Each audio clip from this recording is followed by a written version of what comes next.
Hi అండి అందరికీ. అందరూ ఎలా ఉన్నారు? నేనైతే సూపర్గా ఉన్నా. తగ్గేదేలే, సూపర్గా ఉన్నా. ఏంటి ఈ జనాలు ఇలా ఉన్నారు? నాకు అస్సలు అర్థం కావట్లేదు అబ్బా. ఒకరు బాగుపడ్డారనుకో అస్సలు చూడలేరబ్బా. కడుపు మంట వచ్చి చచ్చి పొడుస్తారు. అదే కానీ చెడిపోయారనుకో వాళ్ళ దగ్గరికి అస్సలు పోరు, వాళ్ళని దగ్గరకు రానిచ్చుకోరు. ఏంటి జనాలు? ఏమైంది పొట్టి అనుకుంటున్నారా? ఏం చెప్పనండి, చెప్పండి. నా ఇంట్లో సమస్యలు 100 ఉన్నాయి చెప్పాలంటే, కానీ ఎవరికి చెప్పుకోకూడదు, ఎందుకంటే చులకన అయిపోతాం కదే. అవును, ఇప్పుడు ఏమైంది పొట్టి అనుకుంటున్నారా? ఏం చెప్పనబ్బా, మా పెద్దవాడు పడిపోయి కాలర్ బోన్ ఇరిగిపోయి వాడికి హెల్త్ బాగా చేసుకొని వాడిని స్కూల్కి పంపించే లోపలికి తర్వాత అమ్మకు బాగాలేకుంటుంది. అమ్మకు బాగాలేదురా అబ్బా, బాగానే ఉందిలే అనుకునే సమయానికి ఈయనకు మా బాకి బాగాలేకుండా వచ్చింది. బాగాలేకుండా వచ్చే కొందికి 10-15 డేస్ ఇంట్లోనే ఉన్నారు.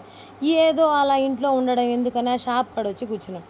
ఎవరో వచ్చి ఒకడు అడిగినాడంట, ఏం బత్తయ్యా పనికి పోలేదని అడిగితే అంట మా ఆయన చెప్పడానికి ఒళ్ళు బాగాలేదు. తీ ఒళ్ళు బాగాలేదా ఏంది? ఈ భార్య అంగిడి పెట్టుకుని బాగానే సంపాదిస్తుంది కదే, సోషల్ మీడియా ఒకటి పెట్టుకుని రని బాగా చేస్తుంది. నువ్వు పనికి పోతే అంత, పనికి పోకపోతే అంత. వాడే అమ్మ, వాడికి ఎందుకు నాకు అసలు అర్థం కావట్లేదు. నా సంపాదన, నా సోషల్ మీడియా ఏంటిది? నువ్వు కానీ చూసావా? కట్ల నాకు అర్థం కావట్లేదు. అడుగు పెట్టంగానే డబ్బులు వస్తాయి ఏమైనా, వీళ్ళు ఏమైనా చూసారా సోషల్ మీడియాలో?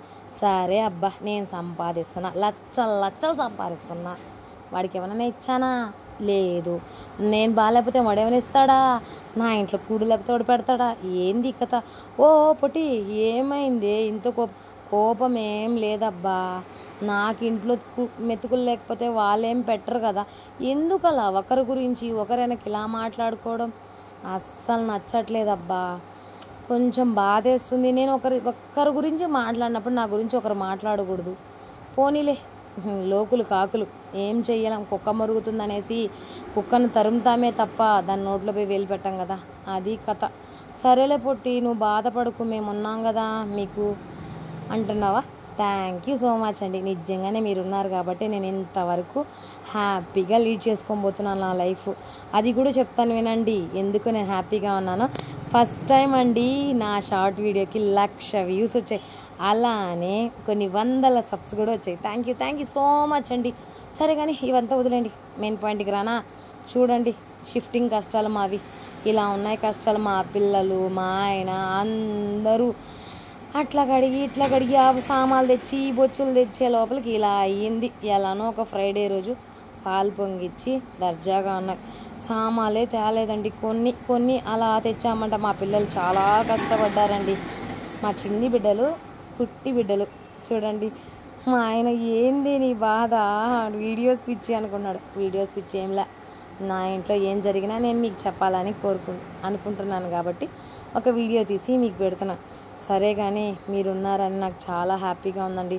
అలానే మీ మంచి మనసు, ఒక లైక్, ఒక సబ్స్క్రైబ్ చేసుకోండి అబ్బా. నన్ను ఇలానే సపోర్ట్ చేయండి. నా లైవ్లో మిమ్మల్ని హ్యాపీగా నేను చూసుకుంటాను. థ్యాంక్ యూ సో మచ్ అండి. Thank you so much for supporting మీ. Bye, tata, see you. మర్చిపోకండి లైక్, సబ్స్క్రైబు, అలానే ఒక కామెంటు. ఇంకేంటి మరి, నేను ఉండనా? Thank you so much.